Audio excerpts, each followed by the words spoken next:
Manusia yang terkaya seumur dunia ini dari golongan Islam 2, dari golongan orang kafir juga 2.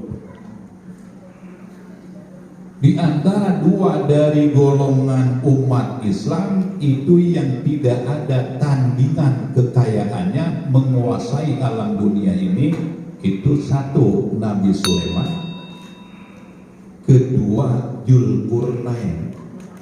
Itulah yang menguasai dunia selama umur dunia ini, gak ada yang nandingin. Jadi kalau sekarang kita mau melakukan kaya, udah ketinggalan kita Nabi Sulaiman. Nah, orang ini ahli ibadah datang menghadap ke Nabi Sulaiman, melihat kekayaannya, kerajaannya luar biasa. Kalau kata kita mah bodai pala. Tapi apa jawaban Nabi Sulaiman atas keheran-heranannya ahli ibadah tadi? Kata Nabi Sulaiman, ini la tasbihatun wahidatun khairun min, mengucapkan 1 tasbih jauh lebih baik daripada kerajaan Nabi Sulaiman. Kenapa? Karena yang namanya kerajaan Nabi Sulaiman merupakan barang dunia. Apabila dia meninggal, otomatis dia tinggalkan. Tapi yang namanya tasbih, walaupun cuma hanya 1 kita ucapkan, itu akan selalu menyertai kita. Makanya alhamdulillah ini ya, jamaah al-huda malam Jumat ada yang namanya melaksanakan istighosah. Teruskan ini, karena ini luar biasa, ibadah yang kita tidak pernah merasa ibadah. Kemudian malam Seninnya juga alhamdulillah di sini ada pengajian.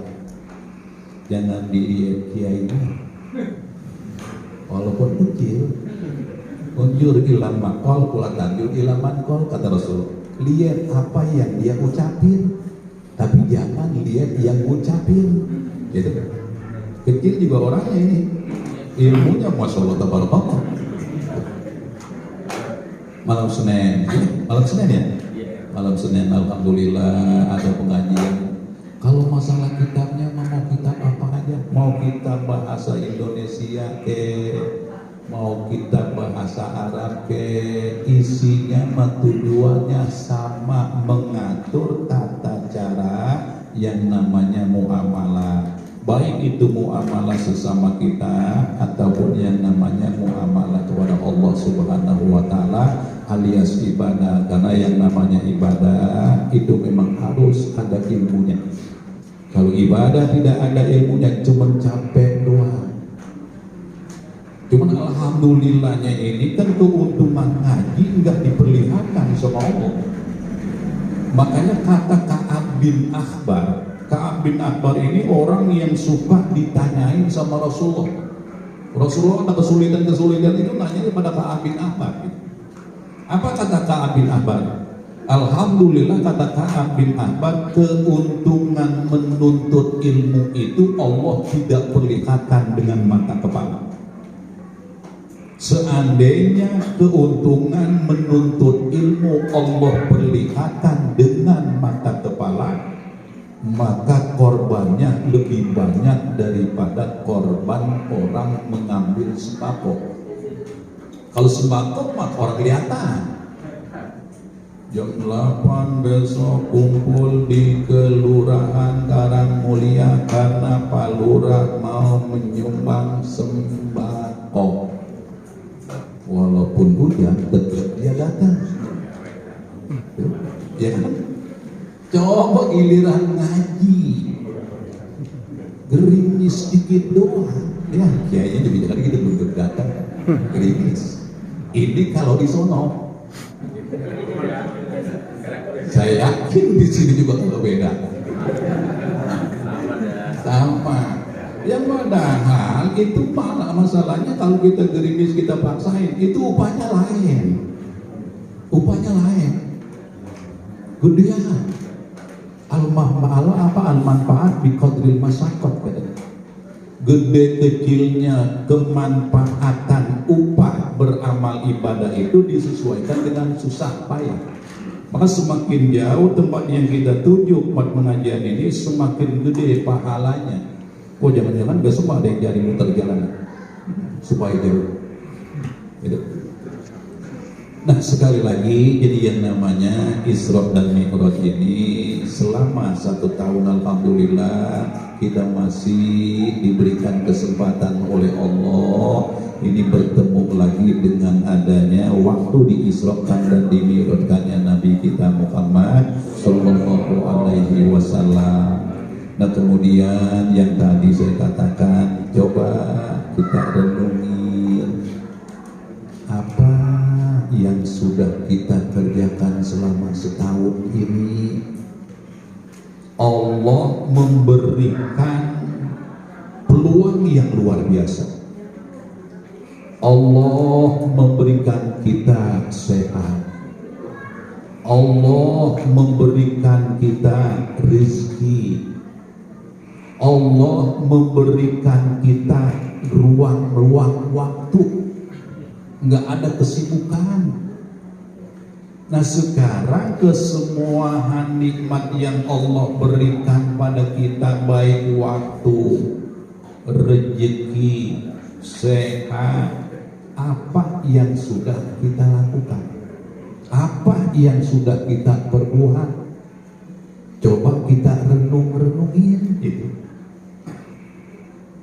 Karena sehari kita semua sudah dikasih alat gitu. Mana alat yang Allah berikan untuk mensyukuri nikmat Allah? Mata. Ini nikmat Allah yang luar biasa. Kuping apa telinga? Telinga. Itu merupakan alat untuk melaksanakan ibadah kepada Allah. Kemudian hati.